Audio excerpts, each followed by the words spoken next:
What's he gonna do? Call the cops? That's what Braden said before he found out I am the cops. This wannabe security guard was standing in my driveway with a traffic cone blocking my own car, his discount store badge gleaming in the streetlight as he lectured me about enforcement protocols over a bogus $79 fine. The audacity was breathtaking. A grown man playing dress-up cop on my property because HOA dictator Vivian decided my mailbox violated some imaginary rule. These suburban tyrants had picked the wrong target. While Braden flexed his pretend authority, my 20-year police veteran badge sat quietly in my jacket pocket. I'd just been promoted to chief 6 months ago, and watching this fraud unfold was like Christmas morning for someone who investigates criminal conspiracies for a living. I stayed silent, smiled politely, and started building the case that would destroy their entire operation. What would you do if fake cops blocked your driveway? Drop a comment from wherever you're watching. You're about to witness the most epic HOA takedown ever recorded. Let me back up and tell you how I ended up in this mess. My name's Marcus Rivera, and I've been wearing a badge for 20 years, started as a beat cop, worked my way up through detective, and 6 months ago got promoted to chief of police here in Millbrook Heights. It's a good department, quiet suburb, the kind of place where the biggest crime is usually teenagers toilet papering the Methodist church. Here's the thing about being chief. You work insane hours. I'm talking 60, 70-hour weeks, always on call, half the time driving an unmarked car or wearing civilian clothes because some crisis popped up. Most neighbors think I'm in construction or something, always leaving at dawn with coffee that tastes like motor oil, coming home after dark looking like I wrestled a bear. I moved to Pine Grove Estates 2 years ago after my wife Sarah passed from cancer. Sophia, my 16-year-old daughter, needed stability, good schools, quiet streets where the biggest drama is whose turn it is to host book club. The house is nothing fancy, but you can smell fresh mulch from the landscaping crews every spring, hear sprinklers misting the sidewalks at dawn, catch the distant sound of kids playing in backyards. Normal. Peaceful. Exactly what we needed. Then there's Vivian Whitmore. Picture every HOA nightmare you've ever heard about, stuff them into one person, and give her a real estate license. This woman is 50-something, drives a white BMW X5 with, I kid you not, a blessed vanity plate. She's been HOA board president for 8 years, which apparently makes her Napoleon of Pine Grove Estates. I'm talking about someone who measures grass with an actual ruler, who shows up at your door if your garbage can is visible 31 minutes instead of 30. Always wearing these crisp blazers that crinkle like cellophane when she waves her arms around, and trust me, she waves them a lot. Real estate agent by day, neighborhood dictator by night.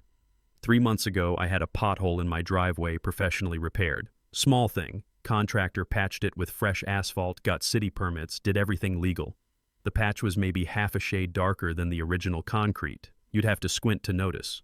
Vivian didn't squint. $79 fine for unauthorized driveway material creating aesthetic violation.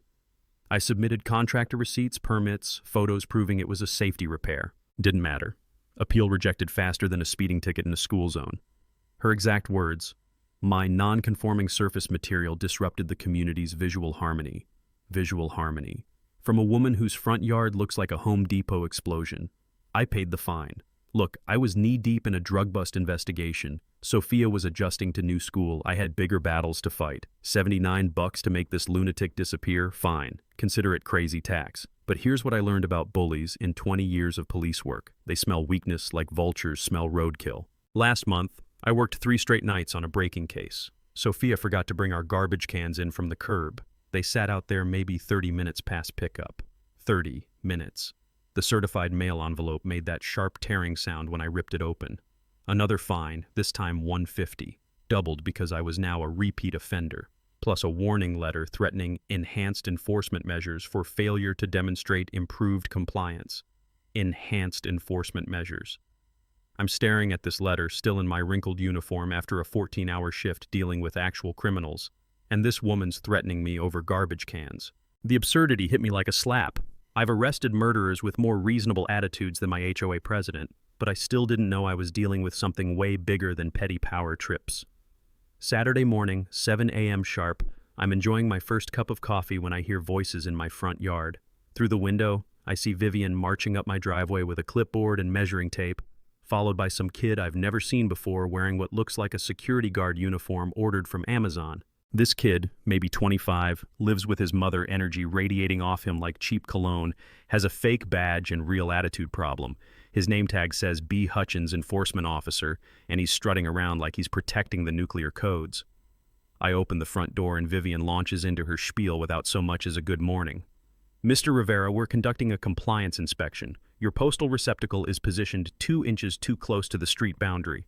She's holding that measuring tape like it's a holy relic, pointing at my mailbox with the precision of a surgeon. You have 48 hours to relocate it or face a $300 fine. $300 for 2 inches. I take a sip of coffee, still hot enough to burn, which somehow makes this conversation bearable. Morning to you too, Vivian. That mailbox was installed by the previous owner 5 years ago. Recent bylaw amendments supersede grandfathered installations, she announces. And Braden, because of course his name is Braden, nods like she just quoted the Constitution. The morning dew is heavy enough that I can smell wet grass and someone's bacon cooking down the street, while these two treat my front yard like a federal crime scene. Now, back in detective training, they taught us about something called existing non-conforming use. Basically, if something was legal when installed, you usually can't force changes without proving safety issues. I'd seen enough property disputes to know this rule inside and out, so I decide to test Vivian's legal knowledge. I'd be happy to research grandfather clause provisions in the original covenant, I say, keeping my voice level. Make sure we're following proper procedure. Vivian's eye twitches, just slightly, but 20 years of reading suspects teaches you to catch those tells. Mr. Rivera, I've been managing this community for 8 years. I think I understand our regulations. I'm sure you do, just suggesting we document everything properly. Cross the T's, dot the I's. That's when Braden decides to contribute his vast wisdom to the conversation. Sir, we don't need your permission to enforce community standards. We have full legal authority here. Full legal authority. This kid who probably learned law enforcement from Grand Theft Auto thinks he's got jurisdiction. What kind of training did you receive for this position? I ask, genuinely curious. His face goes red faster than a stoplight. I completed a comprehensive security certification program. Online course? His silence tells me everything. Vivian steps between us like she's preventing an international incident. Mr. Hutchins was hired through proper channels and has full board approval for all enforcement activities.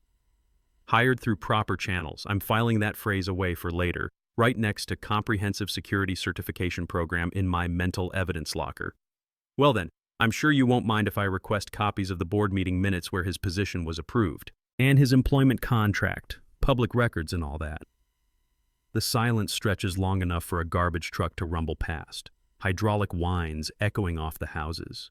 Vivian's blazer makes that crinkling sound again as she shifts her weight.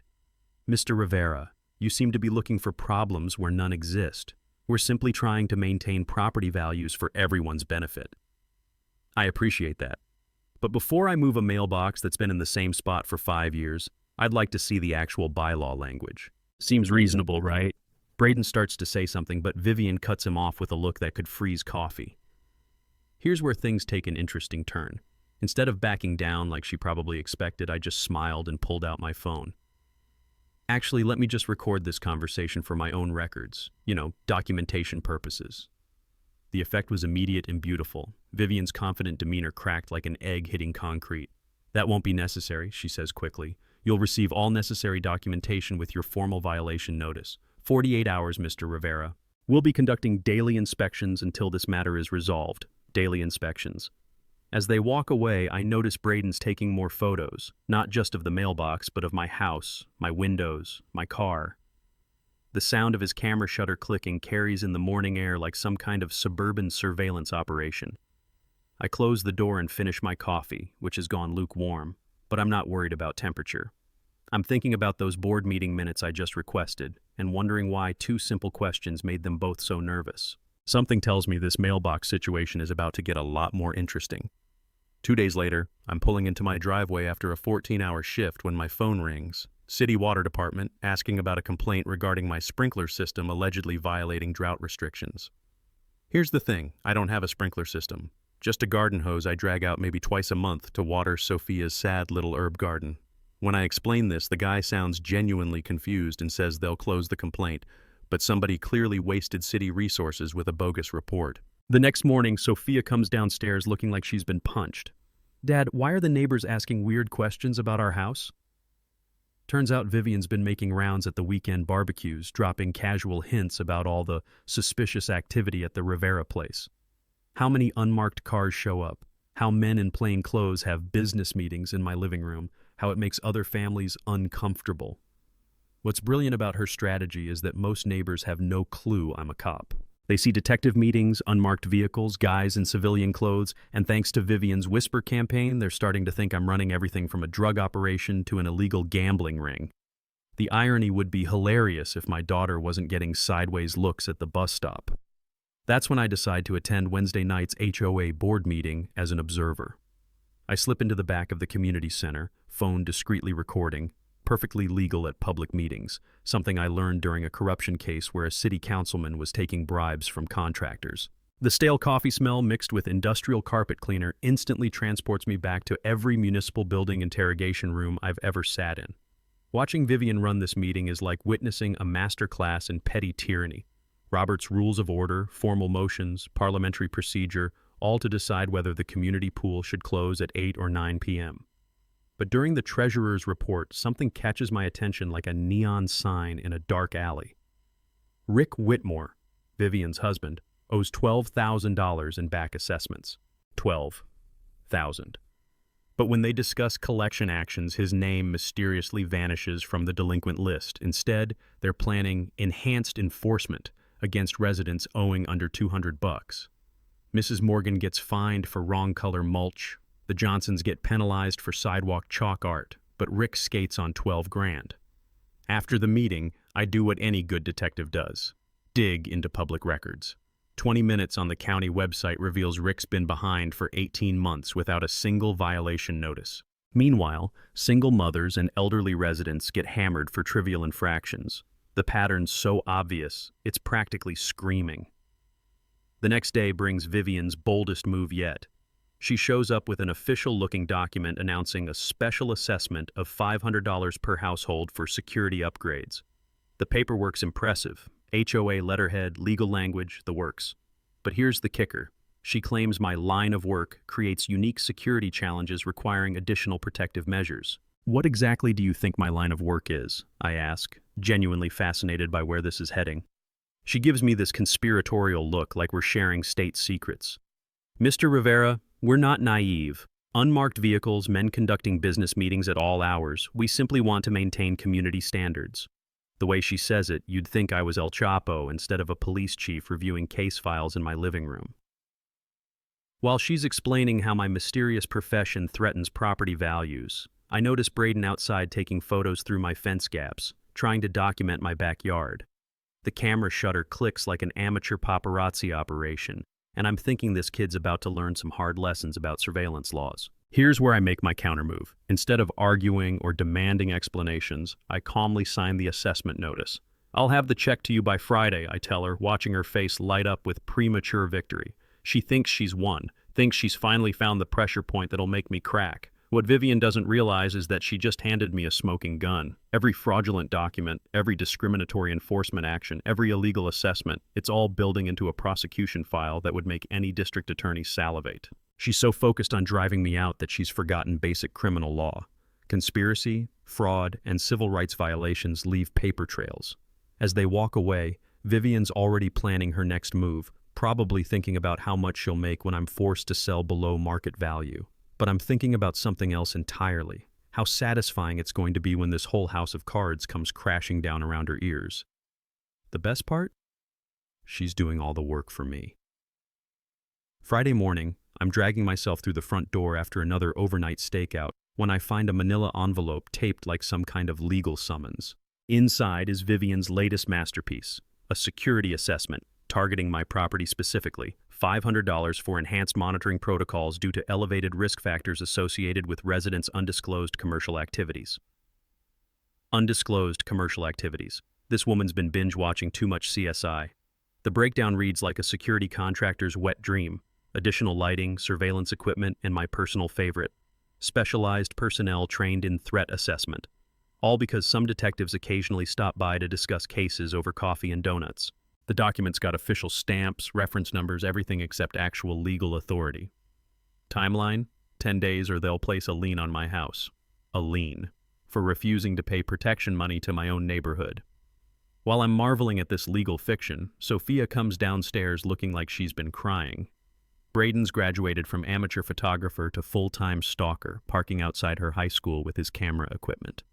Yesterday, other parents started asking uncomfortable questions, and now Sophia's convinced everyone thinks we're criminals. That's when this stops being about petty politics and starts being about protecting my kid. Weekend research reveals the beautiful scope of their operation. Vivian's next-door posts are a masterclass in coded discrimination, certain elements, outside influences, protecting established community values. She never mentions names, but the timing coincides perfectly with every family she's targeted. Back when I was working gang cases, we called this pattern recognition. Same methods, same targets, same results. Public records tell an even better story. 6 properties in Pine Grove Estates, all sold below market value after intensive HOA harassment. Mrs. Patterson fills in the details over coffee, her spoon clinking against ceramic as she stirs in sugar. The Hendersons were such a lovely couple. 2 little kids, worked construction and nursing, started getting fined for everything: toys in the yard, wrong door color, driveway stains from his truck, sold $30,000 under asking just to escape. The Hendersons were black. The Garcias were Latino. The pattern's so obvious it's practically got neon signs. Tuesday brings the coup de grace. Rick Whitmore approaches me in the grocery store parking lot, cigarette smoke creating a nervous cloud around his twitchy face. "Marcus, can we talk man to man?" He offers to make my problems disappear for $2,000 cash. Claims Vivian's stressed and acting irrationally, but if I don't play ball, things will get much worse for my family. The way he delivers this, glancing around like we're conducting a drug deal, tells me everything about their previous negotiations. Here's where I make my move. Instead of telling him to pound sand, I act interested. 2,000 seems steep. What exactly does that cover? While he's explaining their services, reduced fines, no more inspections, Braden backing off, I'm recording every word on my phone. He mentions previous situations that worked out for everyone involved, basically confessing to systematic extortion. But the real jackpot comes when he starts bragging. Turns out they've been running this scam for 3 years, targeting families who don't fit the community profile. His exact words. When I ask what that means, he gets uncomfortably specific about keeping the neighborhood a certain way and making sure property values reflect the right demographics. Civil rights violations, conspiracy, extortion. This conversation's like Christmas morning for a prosecutor. Wednesday evening, things take a darker turn. Sophia texts that Braden's outside her school again, this time with professional camera equipment pointed at the student parking lot. When I arrive, I find this grown man photographing teenagers getting into cars, telephoto lens focused on kids who look younger than my daughter. I approach his rusted Honda, which smells like desperation and old French fries, and tap the window. "Afternoon, Braden," documenting the local wildlife. He rolls down the window, immediately defensive. "I'm conducting authorized security patrols, perfectly legal." Security patrols. Of a high school, using telephoto photography of minors. I let that hang in the air like smoke from Rick's cigarettes. "You know what most people call that behavior?" His face goes sheet white. That's not what I'm doing." "Then explain what you are doing, because from where I'm standing, this looks like stalking behavior involving children." The word children hits him like a physical blow. He starts stammering about community safety and HOA protocols, but we both know there's no legal justification for what he's doing. Here's the beautiful part. While he's trying to explain away his creepy surveillance operation, I'm getting it all on video. Every admission, every pathetic excuse, every moment of panic when he realizes how this looks to any reasonable person. By the time I walk away, Braden's already packing up his equipment and speeding off like his tail's on fire. Thursday afternoon, I'm sitting in the county clerk's office doing what every good detective does when the case isn't adding up. Going back to the fundamentals. The fluorescent lights buzz overhead while I spread HOA incorporation documents across a scratched wooden table that probably witnessed 1,000 other people's legal disasters. What I discover makes my coffee taste like sawdust. Pine Grove Estates HOA was dissolved 3 years ago for failure to pay state registration fees. Dissolved. As in legally dead. As in having about as much authority as Sophia's debate club. I'm staring at the official dissolution notice, the state seal crisp and official, dated exactly 36 months ago, right around the time Vivian launched her reign of terror. My hands are actually shaking as I read it again, because the implications hit like a freight train. Every fine she's issued, every assessment she's collected, every threat about liens and foreclosures, all of it backed by an organization that exists only in her imagination. The beautiful, infuriating truth unfolds like a crime scene. When the original board stopped paying annual fees, the state dissolved the corporation automatically. Most HOAs would scramble to reincorporate, fix the paperwork, make things right. But Vivian saw an opportunity. She kept the letterhead, maintained the bank account, and kept playing HOA president with nobody to answer to. I dig deeper into the financial records, and the numbers make my stomach turn. $37,000 collected since dissolution. $37,000 stolen from residents who trusted her authority. Money that should have gone toward actual community improvements, sitting in an account controlled by someone with no more legal standing than the guy who delivers my pizza. Every threatening letter about liens, pure fiction. Every fine for grass height or mailbox placement, criminal theft. Every security assessment and enforcement action, fraud disguised as community service. My phone buzzes, another text from Sophia showing Braden's Honda lurking outside her school. But now I understand what I'm really looking at. Not overzealous HOA enforcement, but criminal stalking by a man with zero authority, hired by a woman running a years-long con game. The scope of Vivian's operation becomes crystal clear, and it's both brilliant and completely illegal. Target vulnerable families, working parents too busy to fight back, minorities who might not understand their rights, elderly residents who trust authority figures. Squeeze them with fraudulent fines until they pay or flee. Then swoop in and buy their houses below market value. It's the perfect crime, except for one tiny detail. She picked the wrong mark this time. I'm gathering up the dissolution paperwork when the county clerk, a woman who's probably seen every kind of legal mess imaginable, notices my expression. Find what you were looking for? More than I expected, I tell her, and it's the truth. I came here thinking I was dealing with an overzealous HOA board. Instead, I've uncovered a systematic fraud operation that's been running for 3 years under everyone's noses. The irony tastes bitter as old coffee.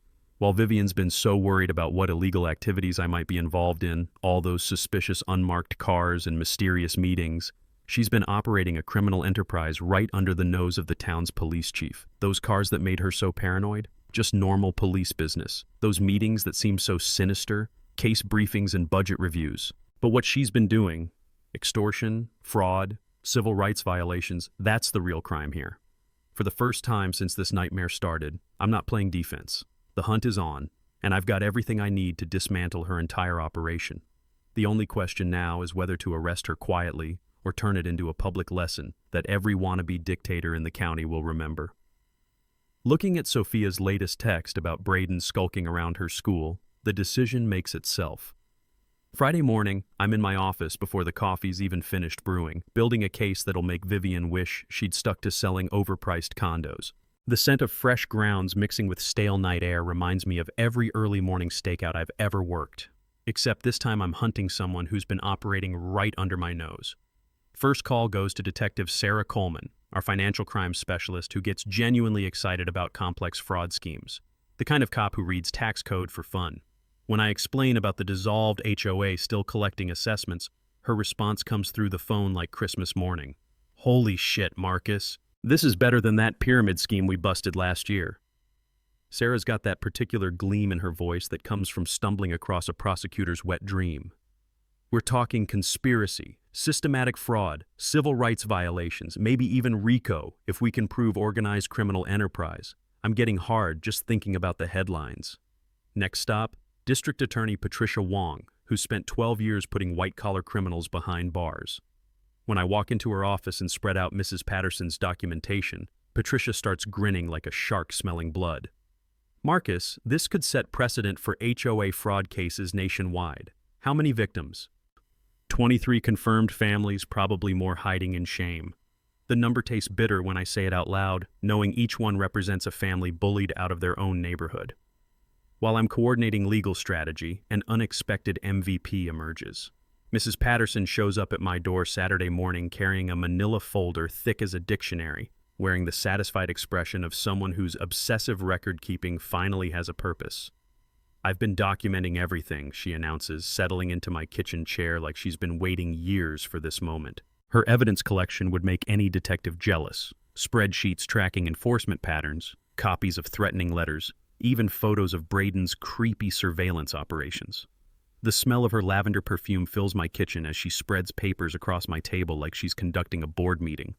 I knew something was wrong when they fined the Hendersons for having a children's playhouse but ignored Rick's broken boat trailer for 8 months. The discrimination patterns practically jump off her pages. Working families hit with multiple violations while Vivian's country club friends skate on obvious infractions. Single mothers getting fined for excessive children's items, while married couples with identical yards get friendly warnings. It's like a textbook case of selective enforcement, except the textbook would call it criminal conspiracy. Sophia becomes our best intelligence asset without even knowing it. Teenagers see everything adults miss, and her friends have been documenting Braden's stalking behavior for weeks. "Dad, Emma's got like 50 photos of that creepy guy at school, and Jake says his mom got fined $200 for parking their work van in their own driveway overnight." Sunday afternoon strategy session feels like planning a military operation.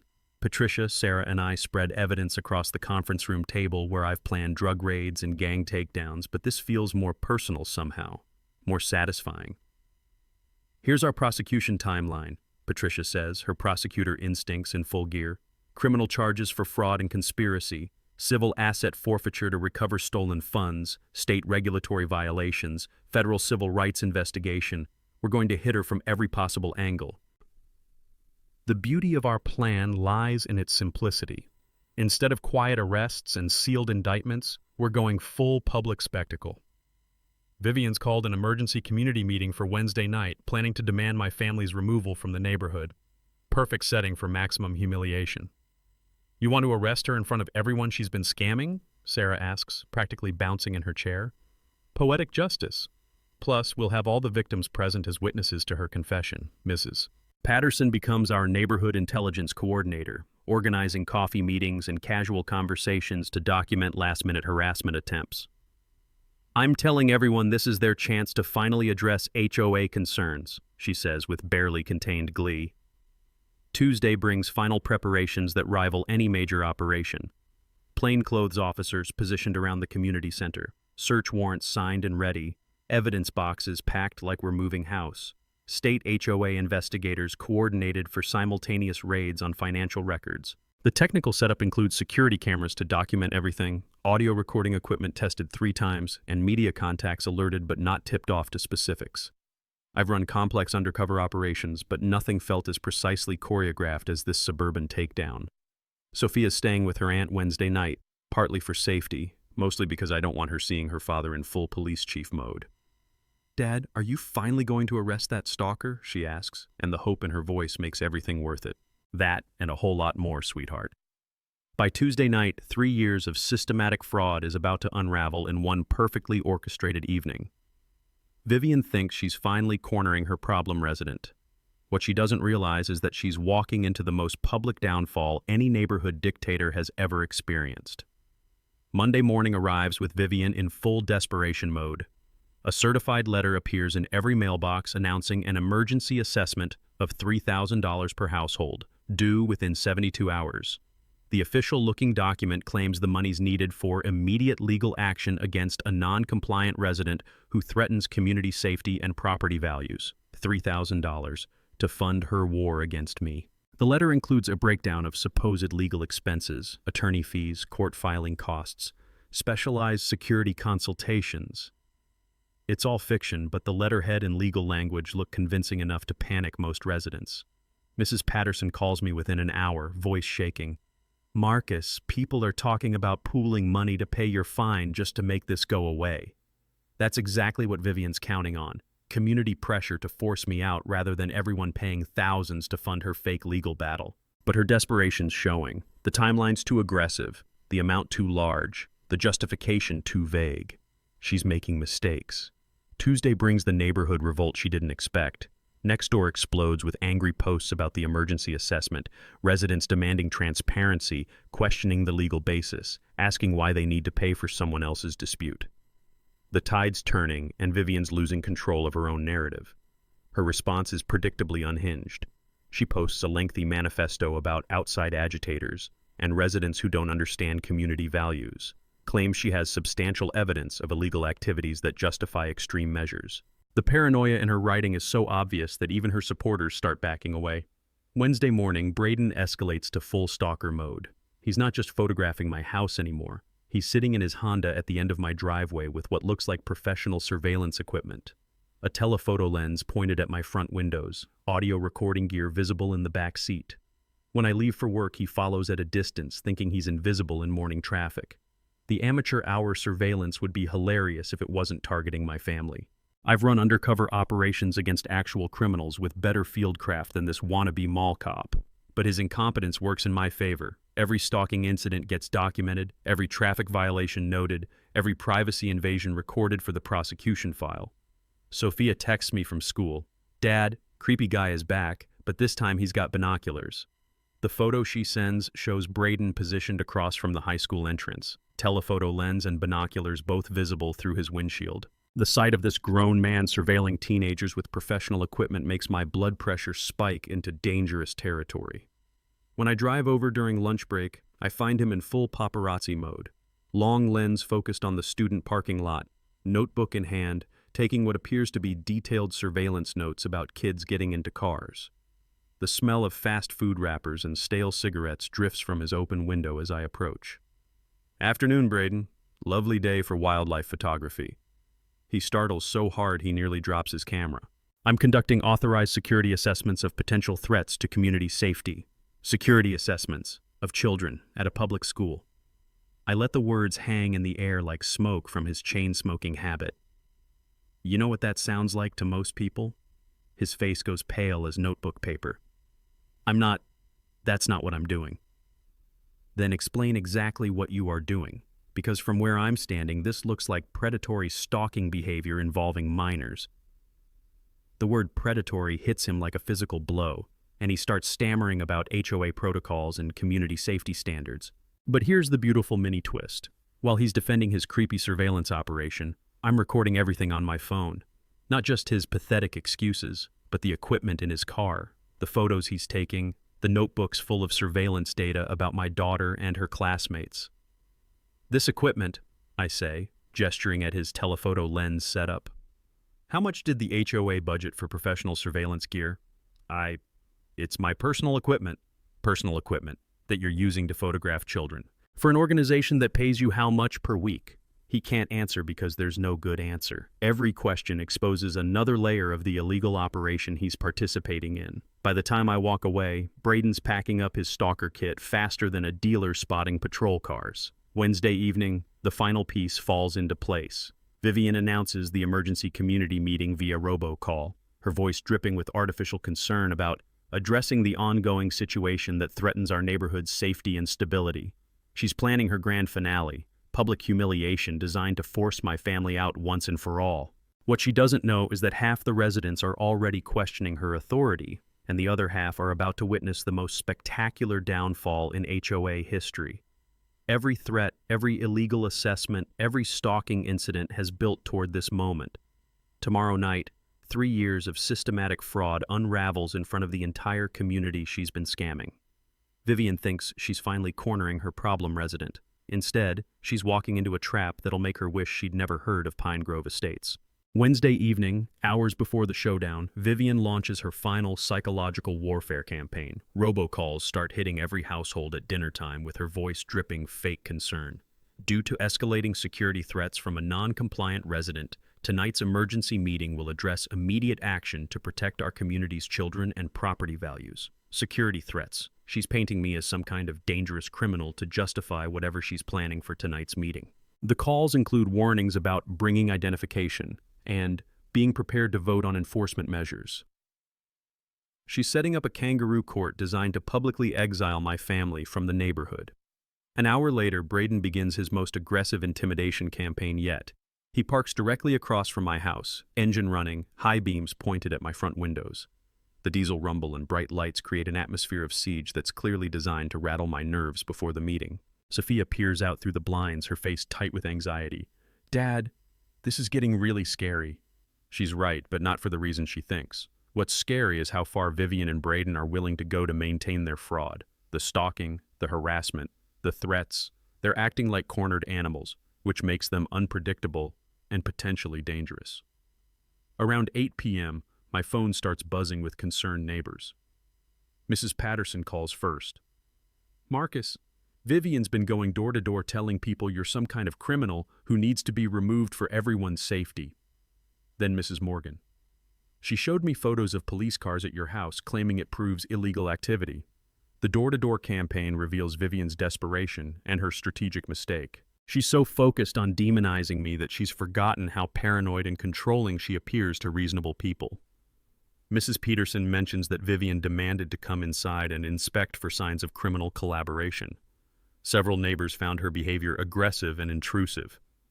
She kept asking about my grandson visiting from college, Mrs. Morgan tells me, her voice shaking slightly. Wanted to know if he's involved in your criminal network. The way she looked at my family photos made me very uncomfortable. The racial undertones aren't subtle. Vivian's targeting elderly immigrants and minority families with special intensity, suggesting they might be compromised by association with my alleged criminal activities. It's the same discriminatory pattern she's used for 3 years, but amplified by desperation. Around 9 p.m., the real intimidation begins. Braden's joined by 2 other men I don't recognize, both sitting in a pickup truck with tinted windows. They position themselves at opposite ends of the street, creating a surveillance triangle around my house. The smell of cigarette smoke drifts through my kitchen window as they take turns getting out to smoke and stretch, making sure I see them watching. Here's where I make my countermove. Instead of hiding inside like they expect, I step onto my front porch with a cup of coffee and wave cheerfully at each surveillance position. The casual confidence clearly rattles them. They were expecting fear, not friendly acknowledgement of their amateur hour stakeout. I pull out my phone and start taking photos of their vehicles, license plates, and faces. When Braden notices what I'm doing, he actually gets out of his car and approaches my property line. Sir, you need to stop photographing us. We're conducting official security operations. Official security operations? In a public street, using unlicensed personnel. I take another photo of him standing there with his fake badge and Halloween costume authority. You know what's interesting about public streets, Braden? Anyone can photograph anything they want. His backup team gets nervous and drives away, leaving him alone to face the reality that his intimidation tactics just became evidence of stalking and harassment. The mini twist is beautiful. Their attempt to scare me before the meeting backfires spectacularly, giving me fresh footage of their criminal behavior. By 10 p.m., Vivian makes her final mistake. She calls my house directly, her voice tight with barely controlled rage. Mr. Rivera, I know what you're trying to do, but it won't work. Tomorrow night, this community will vote you out, and you'll have no choice but to sell and leave. Is that a threat, Vivian? It's a promise. We have legal authority to force non-compliant residents out of this neighborhood, and we're prepared to use it. Every word is being recorded, every threat documented for the prosecution file. Legal authority. Based on what exactly? The pause stretches long enough for me to hear her breathing become rapid and shallow. Based on our authority as the duly elected HOA board and our responsibility to protect this community's standards, duly elected HOA board, of a dissolved corporation with no legal standing whatsoever. I look forward to tomorrow night's meeting, I tell her. Should be very educational for everyone involved. After she hangs up, I sit on my porch finishing my coffee while Braden maintains his pathetic surveillance from across the street. The night air carries the sound of his engine idling and the distant hum of highway traffic. But underneath it all, I can practically hear the countdown timer ticking toward tomorrow's explosive finale. 24 hours from now, Vivian's 3-year crime spree ends in the most public way possible. Thursday evening, 7 p.m. sharp, I walk into the Pine Grove Estates Community Center wearing civilian clothes and my best defeated expression. The place is packed, 60-plus residents filling every folding chair, standing room only along the back wall. The air smells like burnt coffee from an ancient percolator and nervous anticipation from people who have no idea they're about to witness the most spectacular takedown in suburban history. Vivian's positioned herself at the front like she's chairing the United Nations, complete with a podium she must have rented for the occasion.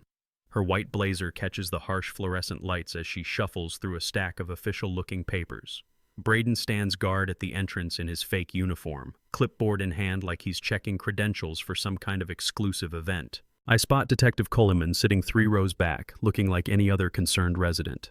Sarah's positioned near the side exit, phone ready to coordinate the arrests. Mrs. Patterson gives me an almost imperceptible nod from her front row seat, her manila folder of evidence sitting innocently in her lap. Vivian calls the meeting to order with all the pomp her inflated ego can muster. Ladies and gentlemen, we're here tonight to address a serious threat to our community's safety and property values. For months, we've documented disturbing activities at 247 Maple Street that require immediate action. She launches into a PowerPoint presentation that would be impressive if it wasn't complete fiction. Photos of unmarked cars at my house, men in civilian clothes conducting suspicious meetings, charts showing the correlation between my residency and decreased neighborhood security. The projection screen flickers as she clicks through slides labeled Evidence of Criminal Activity and Community Safety Protocols. Based on our investigation, she continues, her voice building to prosecutor-level intensity, we have substantial evidence that Mr. Rivera is operating an illegal business from his residence, conducting activities incompatible with residential zoning, and creating ongoing security risks for our families. The crowd murmurs with concern. Several residents nod along, buying into her narrative completely. Mrs. Morgan looks worried, probably wondering if her suspicions about my mysterious profession were justified. Therefore, Vivian announces with dramatic flair, the HOA board is prepared to take immediate action. We're demanding that Mr. Rivera pay accumulated fines totaling $8,000 and cease all illegal activities within 10 days, or face forced sale of his property through lien foreclosure. $8,000. The number hangs in the air like smoke from Rick's cigarettes. Multiple residents gasp audibly. Someone in the back shouts, "That seems excessive," but Vivian raises her hand for silence. Mr. Rivera, would you like to address these serious allegations before we proceed to a community vote? This is it. The moment 3 years of systematic fraud finally catches up with her. I stand slowly, playing the defeated victim one last time, and walk to the front of the room. Every eye follows me as I approach the podium where Vivian stands with triumphant satisfaction written across her face. Ma'am, before I respond to these allegations, I'd like to ask one simple question. I pull out my phone and set it on the podium, recording everything. Can you provide proof that this HOA has legal authority to collect fines or place liens on anyone's property? Vivian's confident smile falters slightly. Of course we have authority. We're the duly elected board of the Pine Grove Estates Homeowners Association. And when was this association last registered with the state? The silence stretches long enough for the air conditioning to kick on with a mechanical whir. Vivian's blazer crinkles as she shifts her weight, suddenly looking less confident. Mr. Rivera, you're clearly trying to delay the inevitable with legal technicalities. It's not a technicality. It's a simple question. When did you last pay state registration fees to maintain your corporate status? Her face goes pale as notebook paper. The room erupts in confused murmurs as residents realize something significant is happening that they don't understand. That's when I reach into my jacket and pull out my police chief badge, setting it on the podium next to my phone. The metal catches the fluorescent light as gasps echo throughout the room. Ma'am, I'm Chief Marcus Rivera of the Millbrook Heights Police Department. My voice carries the full authority I've been hiding for months. You're under arrest for operating a criminal enterprise, theft by deception, and conspiracy to commit fraud. The explosion of shocked voices fills the community center as I continue reading her Miranda rights. You have the right to remain silent. Anything you say can and will be used against you in a court of law. Vivian's mouth opens and closes like a fish out of water. This is impossible. You can't be. This is a setup.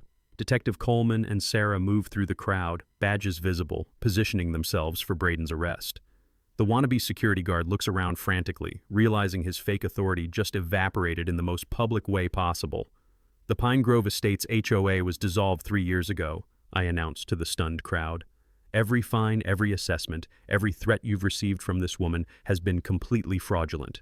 The community center erupts like a bomb went off as Detective Coleman slaps handcuffs on Vivian while she screams about illegal entrapment.